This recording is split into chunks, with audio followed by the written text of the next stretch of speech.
राजा ने अपने सैनिकों को आज्ञा दी, जाओ ढूंढ के लाओ, कोई मिल जाए तो। सैनिक गए और तो कोई मिला नहीं, हट्टे करते खूब ये जड़ भरत ही मिल गए और पकड़ करके लेके आए, खूब नलाया खिलाया पिलाया और भद्रकाली के मंदिर में ले जाकर के बैठा दिया। अब जो सेवक हैं वो चर्चा कर रहे थे, वो अब इस आदमी की बलि दी जाएगी, उससे भद्रकाली प्रसन्न होगी और प्रसन्न होकर के हमारे राजा को पुत्र की प्राप्ति होगी। ये सारी बातें कौन सुन रहा है? जड़भरत जी सुन रहे हैं, लेकिन शांत रहते हैं। वो जानते हैं कि ये शरीर कभी रहेगा नहीं और आत्मा कभी मरता नहीं, क्योंकि 3 जन्म देख चुके हैं। आत्मा तो वो प्रकाश है कि जैसे आपके घर में जो रोशनदान, उसमें से जो रोशनी आ रही है उसको तुम तलवार से काटो, अग्नि से जलाओ, पानी से गीला करो, हवा से सुखाओ, सूखेगा? कटेगी? जलेगी? नहीं। ऐसे ही आत्मा भी क्या है? वैसी ही है। तो वो जानते हैं कि ये आत्मा कभी मरता नहीं और शरीर कभी रहता नहीं, इसलिए निश्चिंत बैठे हैं। और जैसे ही भद्रकाली की भेंट के लिए तलवार उठाइए मारने के लिए, आज भद्रकाली देखा, अरे मेरे सामने एक ब्रह्मज्ञानी की बलि, तुरंत मूर्ति का भेदन करके भद्रकाली प्रकट हो गई और हाथ से तलवार छुड़ाई, मारने वालों को ही मार दिया और भरत जी को बचा लिया। और भगवान का ये स्वभाव है कि भगवान अपने अपराध को क्षमा कर देते हैं, लेकिन भक्त के अपराध को कभी क्षमा नहीं करते हैं। लेकिन भरत जी को न तो मरने की कोई चिंता थी और न बचने की कोई खुशी। उनके लिए जीवन मृत्यु एक जैसा था और विचार करने लगे कि अब मैं घर कभी वापस जाऊंगा ही नहीं। जंगल में निकल जाते हैं। एक दिन सिंधु सौवीर देश का राजा रहुगण पालकी में सवार होकर के और कपिल मुनि के आश्रम पर ब्रह्म ज्ञान की प्राप्ति करने के लिए जा रहा है। मार्ग में चलते चलते पहले जो राजा महाराजा थे या तो पालकियों से जाते या रथ बहेलियों से जाते। तो पालकी से जब जा रहे थे तो चलते चलते उनका एक कहार हार गया। जो कहार हारा तो सैनिकों को आगे आती, जाओ कोई पकड़ के लाओ, अट्टा कट्ठा मिल जाए तो। सैनिक गए और तो कोई मिला नहीं, ये जड़ भरत ही मिल गई, खूब अट्टे कट्ठे। सोचा कि हाँ खूब भैंसे की तरह ढोएगा और ला करके पालकी में जोड़ दिया। यद्यपि जड़ भरत जी उस पालकी में लगाने के योग्य नहीं थे, लेकिन फिर भी जबरदस्ती लगा दिया। तो लगा दिया तो पालकी उठा करके चलने लगे। लेकिन भरत जी का नियम था कि आगे सामने देख करके चलते हैं। जैसे कोई कीड़ा मकोड़ा आता है छलांग लगा के कूद जाते हैं और जैसे ही जब छलांग लगाई तो पालकी गति हिली डुली। राजा ने कहा क्या बात है, ये पालकी गति विषम कैसे हो रही है? तो कहार कहते महाराज जी अभी नया कहार आया है, इसी के कारण पालकी की गति विषम हो रही है। रहुगण ने पर्दा हटा करके देखा बड़ा हट्टा कट्ठा। तो रहुगण उनके ऊपर व्यंग के बाण कसने लगा कर, ओहो बड़े कष्ट की बात है, तुम अकेले ही बहुत लंबे समय से पालकी ढोते हुए आ रहे हो, बहुत तुम दुबले पतले जान पड़ते हो, लेकिन तुम्हारे जो साथी हैं वो तो ऐसे नहीं दिखाई देते। ऐसा कह करके रहुगण चुप हो गया। लेकिन इन व्यंग वचनों को सुनकर के भरत जी के मन में कोई उद्वेग नहीं हुआ और फिर पालकी उठा कर चलने लगे। और जैसे ही कोई कीड़ा मकोड़ा आया उछले कूदे, इस बार तो रहुगण का सिर पालकी में जोर से लगा और जब जोर से लगा तो उसके क्रोध का पारा वार नहीं रहा और डांट के कहता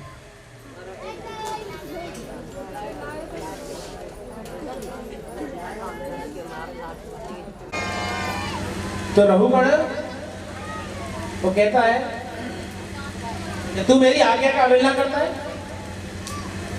अरे जैसे मैं प्रजा को दंड दे करके उसकी चिकित्सा करता हूं, अब तो लगता है मुझे तेरी चिकित्सा करनी ही पड़ेगी।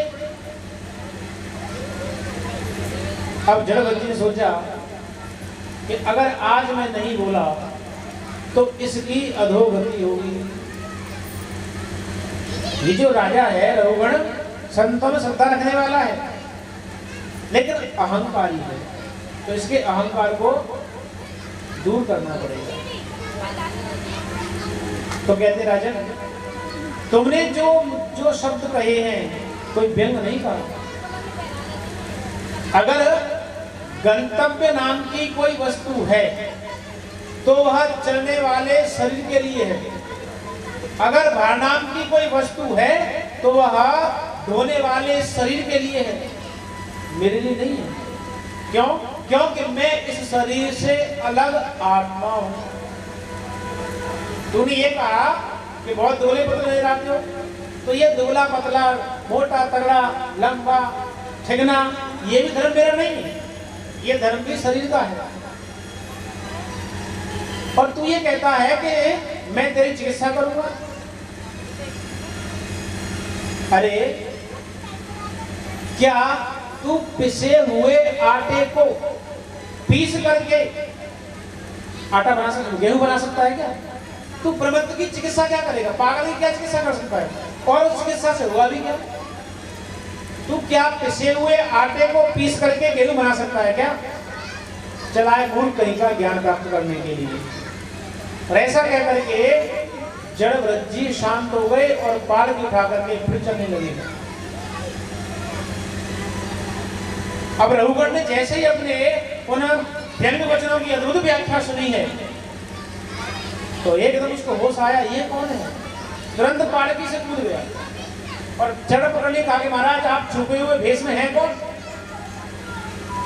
क्या स्वयं कपिल भगवान है या स्वयं आत्मज्ञान ही इस रूप में आया है? कौन है बताइए महाराज। महाराज न तो मैं इंद्र के वज्र से डरता हूं, न भगवान शंकर के त्रिशूल से डरता हूं, न यम के पास से डरता हूं। डरता हूं तो केवल ब्रह्म कुल के अपमान से डरता हूं। महाराज आप छुपे हुए वेश में हैं कौन बताइए। तो भरत जी कहते हैं राजन है तो हम ब्राह्मण, लेकिन खतरनाक नहीं है। ताकि महाराज आपने मेरे वचनों का जो खंडन किया है उसमें मेरी बुद्धि प्रवेश नहीं कर पा रही है। महाराज मैं आपको एक सीधी सी बात बताता हूं। चूल्हा जल रहा है और चूल्हे के ऊपर रखी बटलोई, बटलोई में डाला जल और जल में डाले चावल। तो पहले जो अग्नि है वो बटलोई गर्म करेगी, फिर जल गर्म होगा, फिर उसके बाद में चावल का बाई हिस्सा गर्म होगा और अंत में जाकर के चावल का अंदर का जो भाग है वो गलित होगा। ऐसे ही महाराज सूर्य का जो ताप है वो पड़ रहा है शरीर पर, शरीर से जा रहा है इंद्रियों में, इंद्रियों से जा रहा है मन में, मन से जा रहा है बुद्धि में और बुद्धि से जा रहा है आत्मा में, तब ताप की अनुभूति होती है। ऐसे ही आप पालकी ढो रहे हैं, जो परिश्रम है, जो श्रम है वह इंद्रियों के माध्यम से गया मन में, मन से गया बुद्धि, बुद्धि से गया आत्मा में, तब उस श्रम की अनुभूति आत्मा में होती है। तो महाराज आप पालकी ढो रहे हैं, श्रम हो रहा है, तो फिर ये कैसे कह रहे हो कि मुझे कोई श्रम नहीं, मैं शरीर से अलग आत्मा हूं? तो जड़वंत जी कहते हैं राजन हो तो तुम मूर्ख, लेकिन विद्वान जैसे विद्वानों के साथ में रह करके विद्वानों जैसी तुम बात करने लगे हो। ये जो ब्रह्म ज्ञान है, नेय नानास्ति किंचन अयम आत्मा ब्रह्म तत्त्वमसि, नेय नानास्ति किंचन इत्यादि वेदांत के वाक्यों को रटने से नहीं होता है। इसके लिए तो अंतः साधन की आवश्यकता पड़ती है। राजन तू ये बता, तू ब्रह्म ज्ञान प्राप्त करने के लिए जा रहा है, लेकिन तुझे ब्रह्म ज्ञान की प्राप्ति होगी नहीं, क्योंकि तेरे अंदर राजापन का अभिमान है। जब तक तू किसी संत महापुरुष की चरणधूलि का अभिषेक अपने सिर पर नहीं करेगा तब तक तुझे ब्रह्म ज्ञान की प्राप्ति नहीं होगी। अर्थात जब तक तू अपने अहंकार का त्याग नहीं करेगा तब तक तुझे ज्ञान की प्राप्ति नहीं होगी। बता, तेरे कपड़े उतार दिए जाएं, इन पहाड़ों के कपड़े उतार दिए जाएं तो दोनों में क्या अंतर रहेगा? शरीर की दृष्टि से दोनों के शरीर एक हैं। तेरा भी शरीर पंच महाभूतों से मिलकर बना है और पहाड़ों का भी पंच महाभूतों से मिलकर बना है। तो शरीर की दृष्टि से दोनों के शरीर एक हैं और आत्मा की दृष्टि से दोनों में आत्मा एक है। तो फिर ये भेद कहां से आया? तो ये केवल भेद आया है तेरे अज्ञान से। इसलिए तू किसी जानकार गुरु से ज्ञान रूपी खड़ प्राप्त करके इस अज्ञान रूपी मोह का तू छेदन कर दे। राजन जैसे दीपक जलता है, दीपक में क्या होता है? तेल, बाती और ज्योति।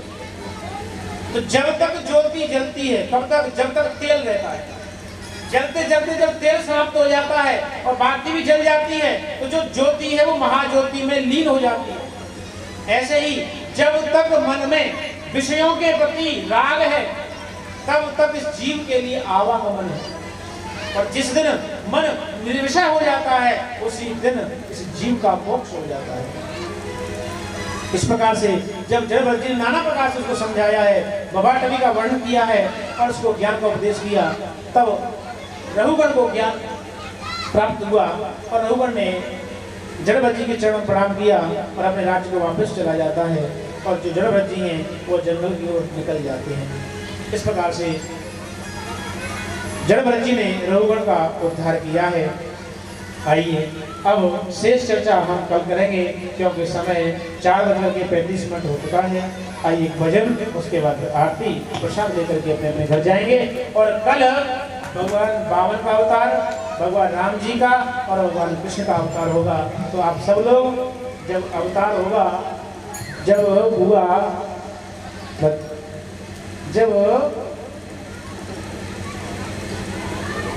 बुआ बन जाती है ना तो क्या लेके आती है? बधाई लेके आती है ना भतीजे के लिए। तो ऐसे ही वो सबका भतीजा वो कल आएंगे तो आपको भी कुछ लाना है। क्या लेके आओगे? वो क्या लेके आएंगे? कोई साड़ी कपड़ा लेने की जरूरत नहीं है ना, कि वो क्या कहते हैं, वो क्या लेके आते हैं नाम नहीं जानता, कुछ नहीं लाना है। केवल आप बढ़िया बढ़िया मिठाई लाना, आप लाओगी आपको बांट दी जाएगा। बोलो राधे राधे। आइए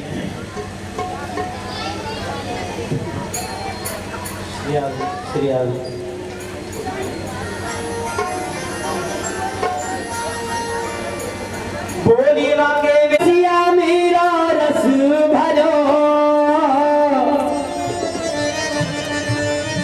ये तो करे रसीली बात, रस रस में सब दिन कटे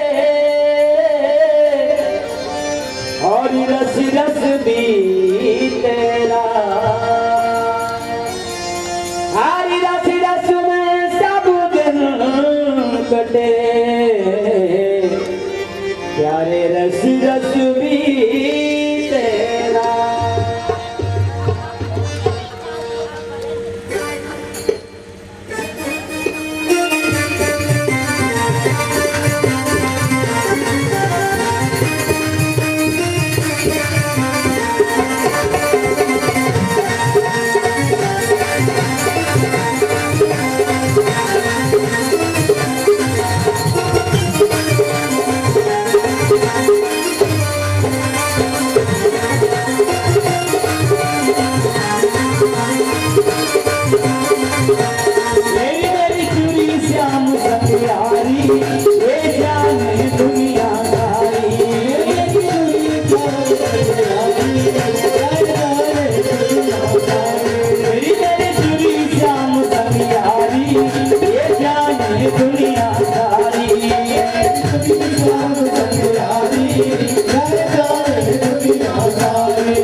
सूरत प्यारी ये जाने दुनिया सारी ये मेरी चूड़ी श्याम सखियारी ये मेरी चूड़ी श्याम सखियारी ये जाने दुनिया सारी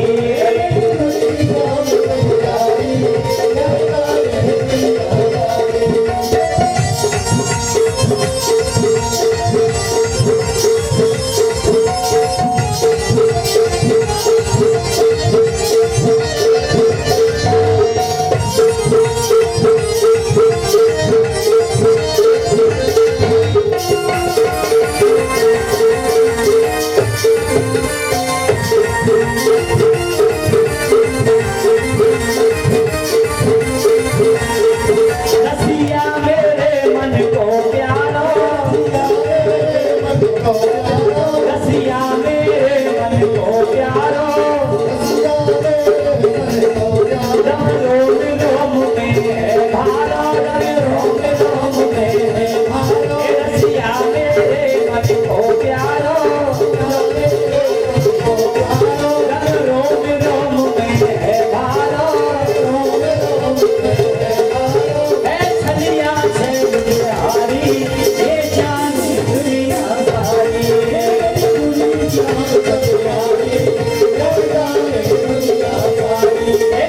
चूड़िया श्याम सखियारी ये जान दुनिया सारी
पागल बन गई वृंदावन में पागल बन रहूं ये पागल बन रहूं वृंदावन में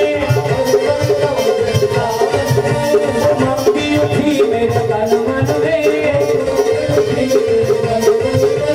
मंगी उठी मेरे तन मन में ये मेरा राधा रसिक बिहारी ये जाने दुनिया सारी ये मेरी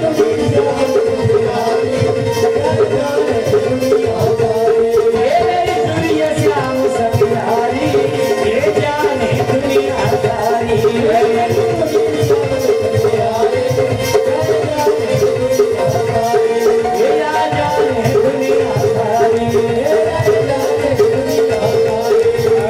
जाने दुनिया सारी दुनिया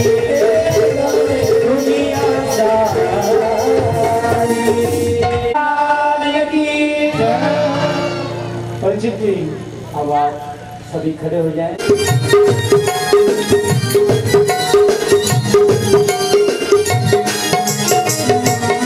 बाके बिहारी तेरी आरती गाऊं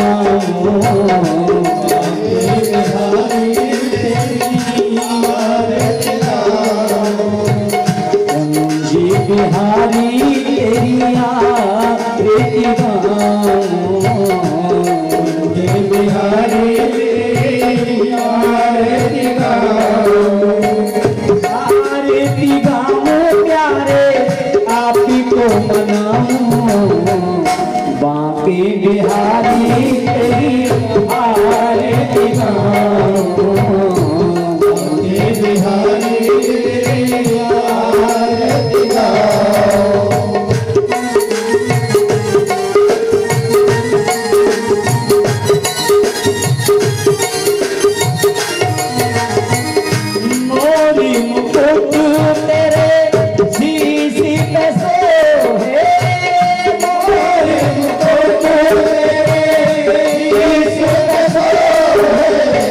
प्यारी बंसी मेरो मन मोहे प्यारी बंसी मेरो मन मोहे या बंसी तेने तो कभी बन जाऊं बांके बिहारी आरती गाऊं बिहारी आरती गाऊं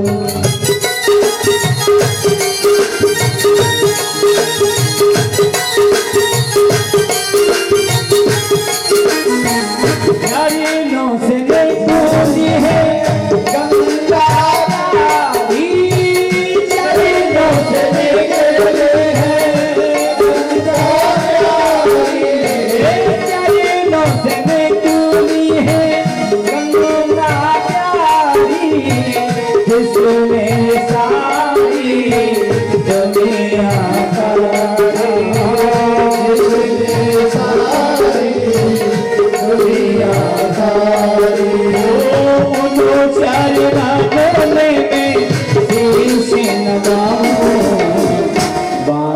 बिहारी आरती गाऊं बिहारी आरती गाऊं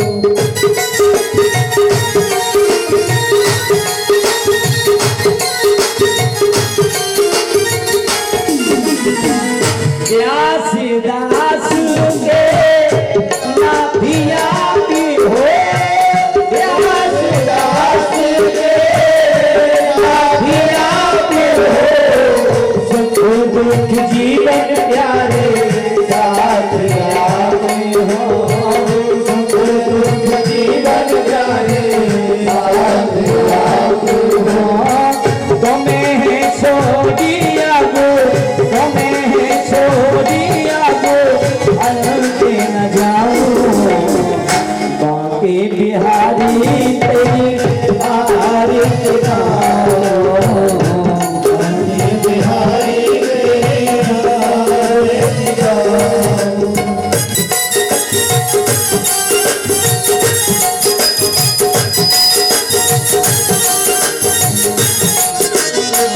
श्री हरिदास के प्यारे तुम हो श्री हरिदास के प्यारे तुम हो मेरे मोहन जीवन धन हो मेरे मोहन जीवन धन हो वासी सदा वासी सदा गावन गाऊं बांके बिहारी तेरी आरती गाऊं बांके बिहारी तेरी आरती गाऊं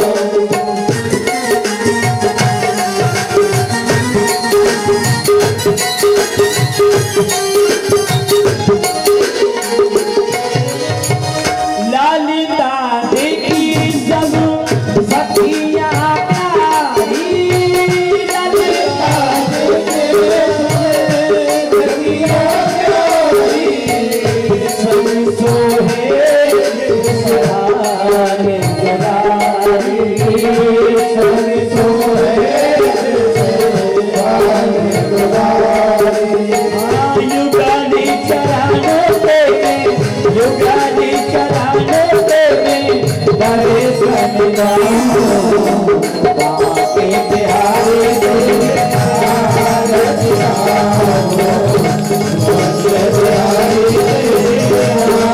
तेरी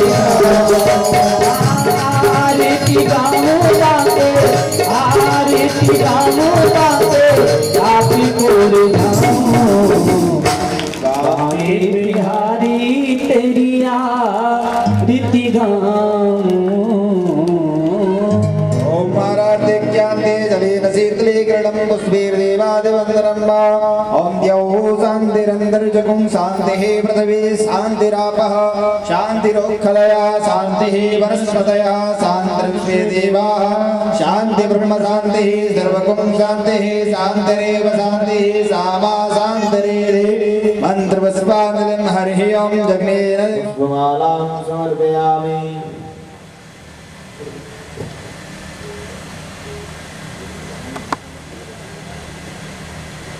गुरुर्ब्रह्मा गुरुर्विष्णु गुरुर्देवो महेश्वरः गुरुर्साक्षात् परब्रह्म तस्मै श्री गुरुवे नमः।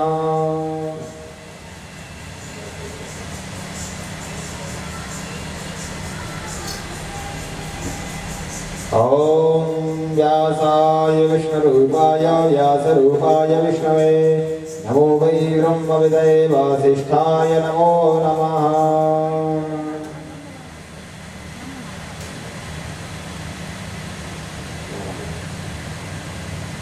वालयादीन सुगन्धेने वालिद्यादीन पितृवो मया हृतानि पुष्पाणि पूजार्थं प्रक्रियताम्।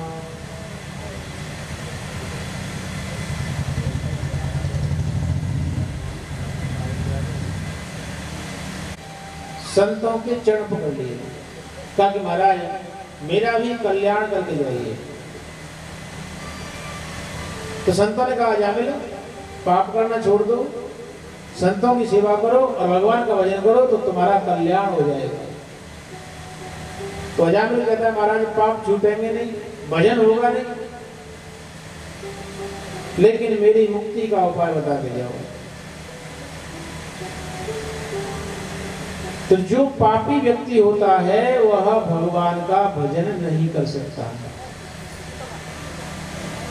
जो पापी होता है उसे धर्म अधर्म जैसा लगता है और अधर्म धर्म जैसा प्रतीत होता है। आपने देखा उल्लू की आंख में भगवान ने एक ऐसा कांच फिट दिया है कि रात्रि में उसको खूब दिखाई देगा, लेकिन दिन में दिखाई नहीं देता है। उसे अंधेरा दिखाई देता दिन में, लेकिन रात्रि में उसको स्पष्ट दिखाई देता है। ऐसे ही जो पापी व्यक्ति होता है, जो पाप क्या करता है, उस जीव की बुद्धि पर कालिमा पोतता है। तो उस कालिमा के प्रभाव से, उस पाप के प्रभाव से उस व्यक्ति को भजन या कथा सत्संग कीर्तन अधर्म नजर आता है, ढोंग नजर आता है। और जो अधर्म है उसे धर्म प्रतीत होता है।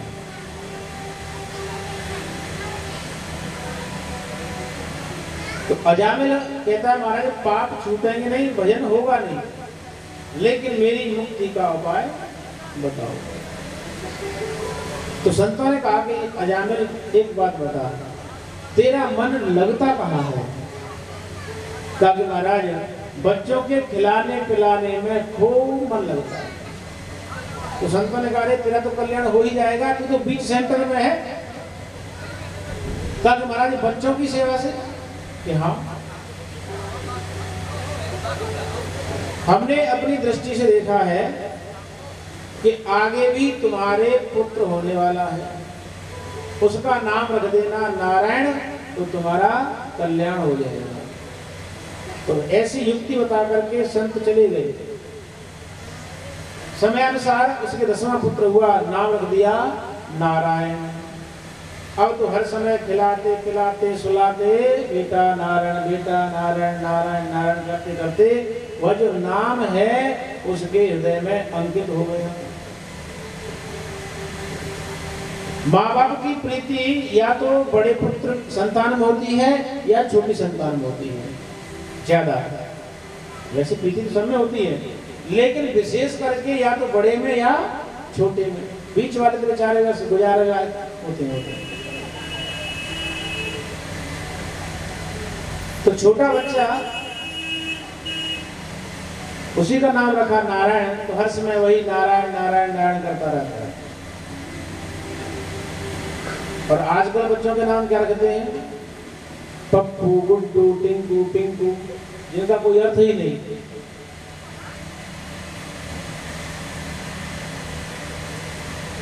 अच्छा पहले ये समझो कि अजामिल कहते किसे हैं? अजामिल का अर्थ क्या है? अजा कहते हैं माया को।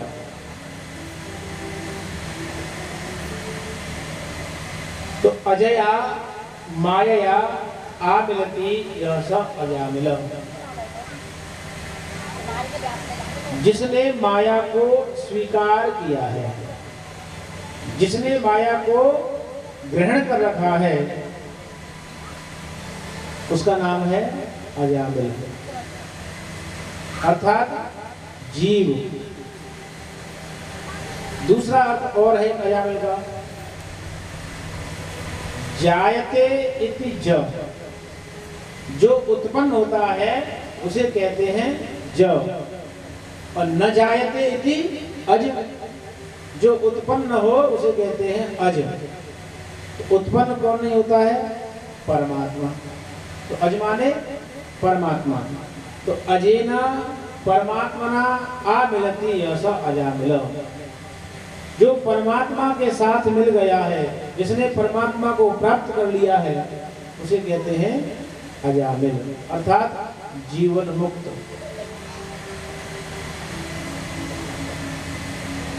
तो पहले अर्थ लीजिए क्या, कि जो माया से मिला हुआ है, जिसने माया को स्वीकार किया हुआ है, अर्थात जीव। तो जितने भी जीव हैं सब क्या है? अजामिल है। तो संतों के कहने से उसने अपने छोटे बालक का नाम रख दिया नारायण। तो हर समय वही नारायण नारायण करता रहता है। 88 वर्ष की अवस्था में अजामिल बीमार पड़ा और एक दिन अजामिल को यमराज के दूत दिखाई दिए। दूतों को देख करके अजामिल घबरा गया और अपने पुत्र को आवाज लगाई, पुकारा, बेटा नारायण, बेटा नारायण बचाओ, बचाओ बेटा नारायण बचाओ। जो कि बहुत दूर खेल रहा था। दूरे क्रीडन का सक्तम पुत्रम नारायणावयम प्लावितेन स्वरेणोच्चै आजुहाव कुलेन्द्रिया। व्याकुल होकर के अजामिल ने अपने पुत्र को पुकारा, बेटा नारायण बचाओ, बेटा नारायण बचाओ। जो बहुत दूर खेल रहा था, उसने तो सुना नहीं, भगवान के पार्षदों ने सुन लिया। 4 हाथ वाले आ गए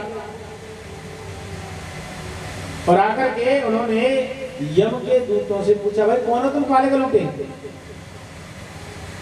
दूतों ने कहा कि आप कौन है चमकीले चमकीले? तो भगवान के पार्षद ने कहा कि हम भगवान के पार्षद हैं और जो भगवान को पुकारता है उसको बचाने हम आते हैं। बोले हम यमराज के दूत हैं और ये पापी है, इसको हम लेने के लिए आए हैं। बोले पापी? धर्मराज की सभा में और ये ऐसा अन्याय? नहीं, पापी कैसे हुआ? अभी भी तुम्हें पता नहीं है किसने क्या किसको पुकारा? कहा कि महाराज इसने तो अपने पुत्र नारायण को पुकारा है। बोले नहीं, इसने हमारे प्रभु नारायण को पुकारा है। कि नहीं, इसने अपने पुत्र को पुकारा है। तो भगवान के पार्षद ने कहा, एक बात बताओ, अरे इसने इसके बालक का नाम नारायण इसने साल 2 साल 4 साल पहले रखा होगा, लेकिन हमारे प्रभु का तो अनादि काल से नाम नारायण है। और हमारे प्रभु का नाम चाहे कैसे भी लिया जाए, सांकेत्यम पारिहास्यम वा स्तोभम हेलनमेव वा वैकुंठ नाम ग्रहणम अशेषागहरम परम। कि हमारे प्रभु का नाम चाहे संकेत से, हास प्रयास में, भाव से या कुभाव से कैसे भी लिया जाए, तुलसीदास जी यही कहते हैं कि भाव कुभाव अनग आलस हो। भावी कुभाव अनग आलसी हो, भाव कुभाव अनग आलसी हो। नाम जपति मनु गरीब दस हो,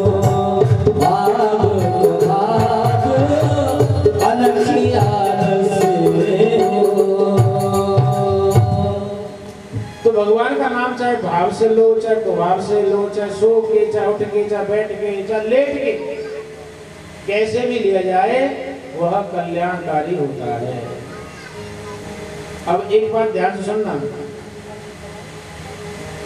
वस्तु शक्ति को ज्ञान की अपेक्षा नहीं होती है। कुछ बात समझ में आई? है तो पंक्ति छोटी लेकिन बहुत सारगर्भित है। वस्तु शक्ति को ज्ञान की अपेक्षा नहीं होती है। तो वस्तु है जहर, उसकी शक्ति क्या है? मारना। अब आप जहर को चाहे जान के पियो चाहे अनजाने में पियो, क्या करेगा? मारेगा।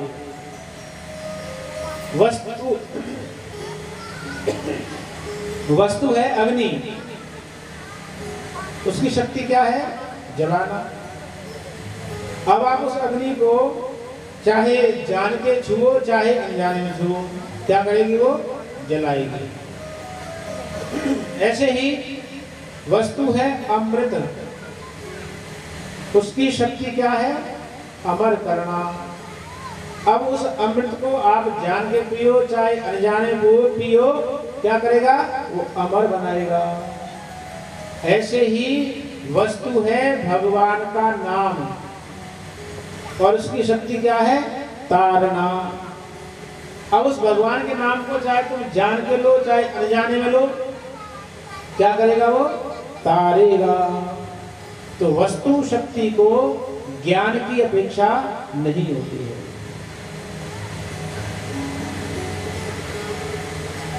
तो भगवान के पार्षदों ने यमराज के दूतों को मार करके भगा दिया और अजामिल को छुड़ा लिया, बचा लिया है।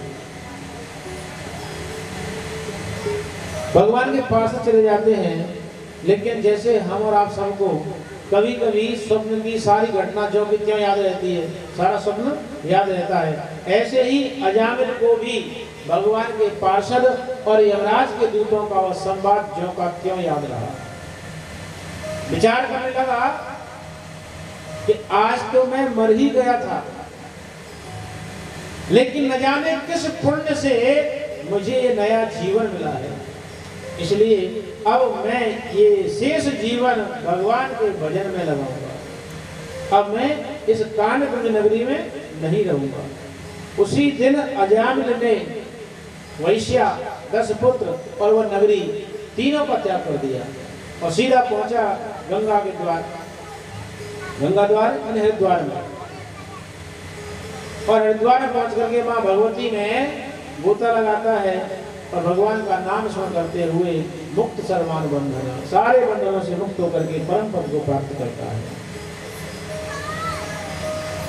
तो देखो, ये केवल एक पुत्र के ब्याज से, पुत्र के नाम के बहाने से अजामिल क्या हो गया? इस भव सागर से तर गया। केवल नामाभास।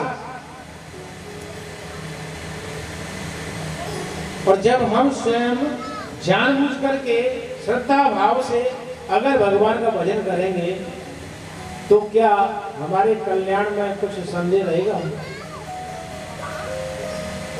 लोग कहते हैं, अरे भजन क्या करते हैं, हाथ में मार लगी होती है और माला सरकाए रहते हैं, वो कहते हो गाय लाला गाय भगा, अरे लाला भैंस को मुझे, अरे भैया कुछ कर तो रहा है वो, न करने वाला से तो वो अच्छा है।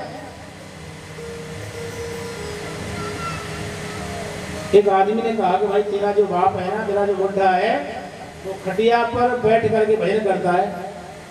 उसने कहा तेरा बाप कैसे करता? बता। कि मेरा बाप करता ही नहीं। बोले तेरे बाप से तो अच्छा है, अरे खटिया बैठ कर कर रहा है, कर तो रहा है ना कुछ कुछ। तो भगवान का जो नाम है, चाहे जान के लो चाहे अनजाने में लो, चाहे सो के लो चाहे बैठ के लो, चाहे हाथ धो के लो चाहे मुंह धो के लो चाहे मत लो, कुछ भी नहीं, बस केवल नाम लो भगवान का। अब हरि का भजन कर ले थोड़ी जिंदगानी में, अब हरि का भजन कर ले थोड़ी जिंदगानी में, अब हरि का भजन कर ले थोड़ी जिंदगानी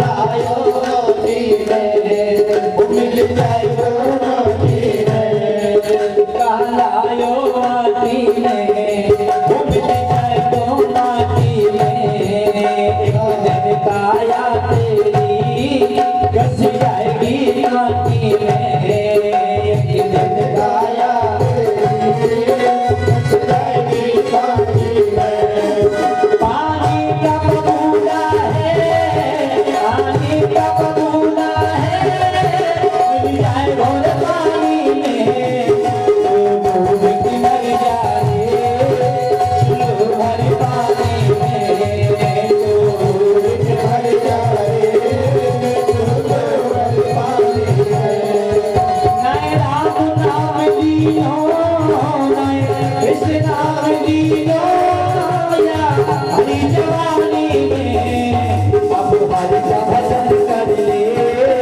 थोड़ी जिंदगानी में अब हरि का भजन कर ले थोड़ी जिंदगानी में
जिंदगानी में अब हर का भजन कर ले थोड़ी जिंदगानी में अब हर का भजन कर ले थोड़ी जिंदगानी में नए राम नाम लियो नए कृष्ण नाम लियो या हरी जवानी में तो हर का भजन कर ले थोड़ी जिंदगानी में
अब हरि का भजन कर ले पास पटक दिया।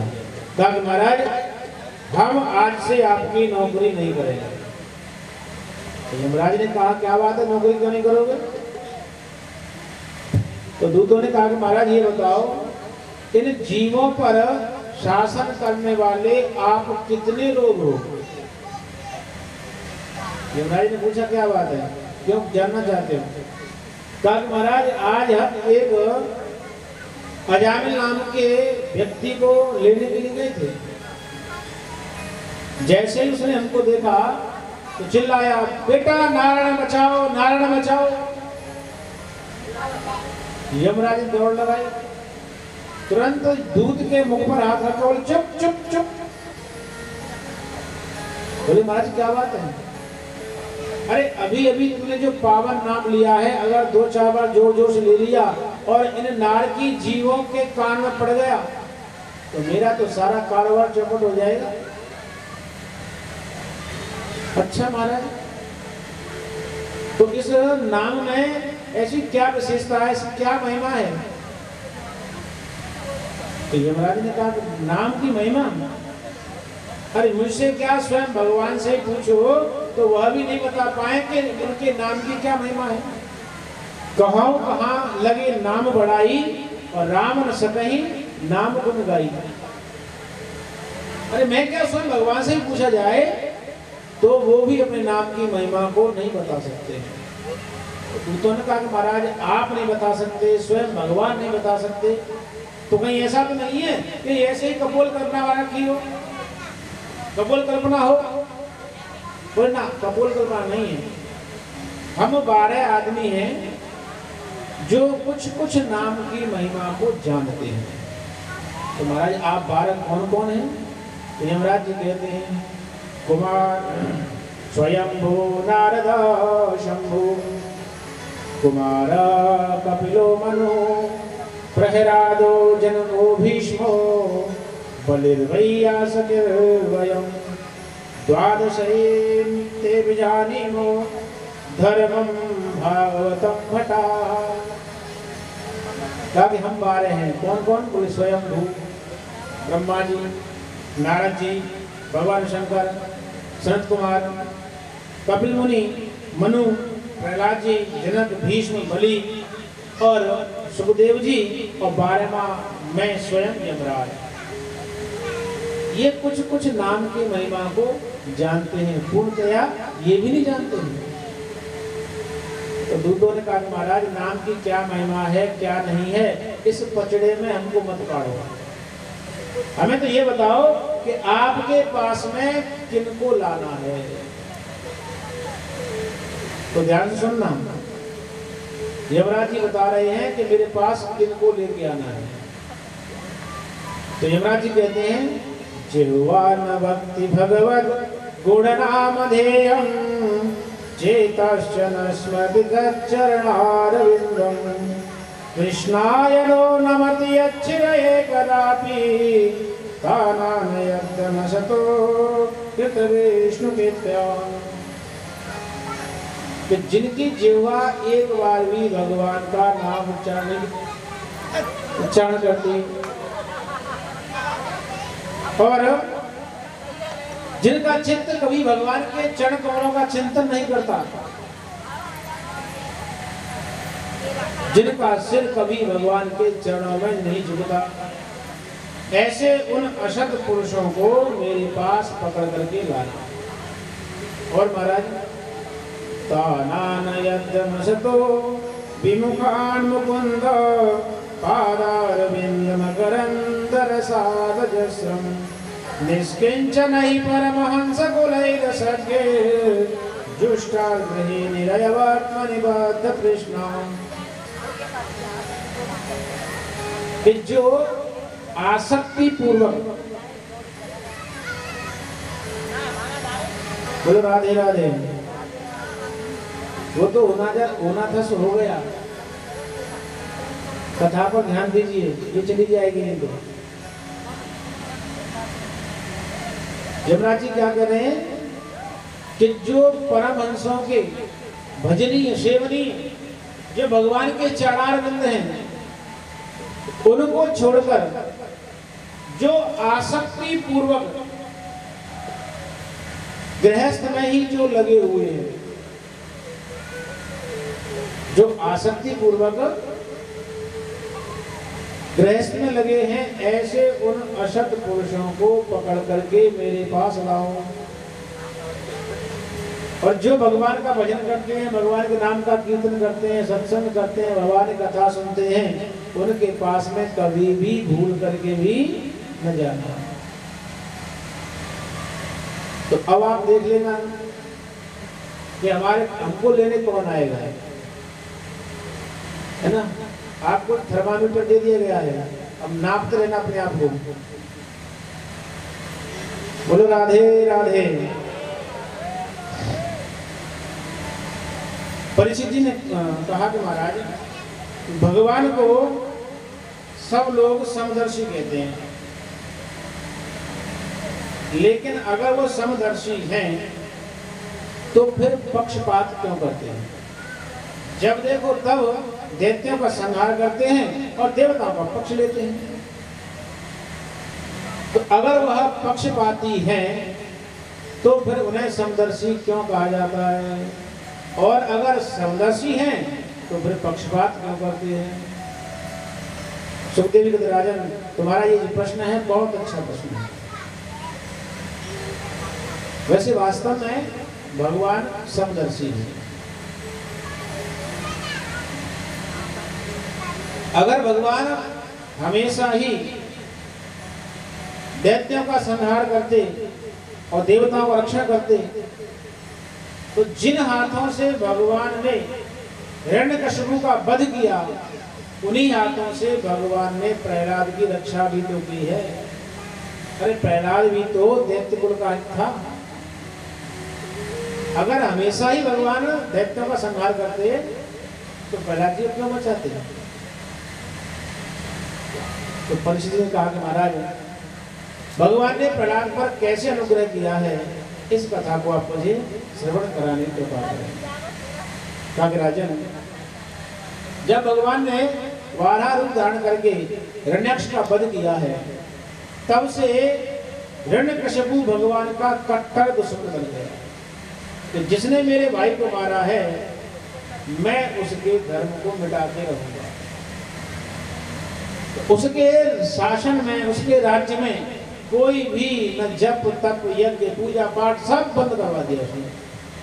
भगवान का कोई नाम नहीं ले सकता है। और एक दिन वह हिरण्यकश्यप सनातन धर्म को मिटाने के लिए तपस्या करने के लिए गया। वृक्ष के नीचे खड़ा होकर के तपस्या करता है, ओम ब्रह्मणे नमः, ओम ब्रह्मणे नमः। लेकिन इधर इंद्र एक तोते का रूप बना करके आए और जिस पेड़ के नीचे हिरण्यकश्यप तपस्या कर रहा था, उसी की वृक्ष की डाली पर बैठ करके और जोर जोर से नारायण नारायण नारायण नारायण ऐसे पुकारने लगा।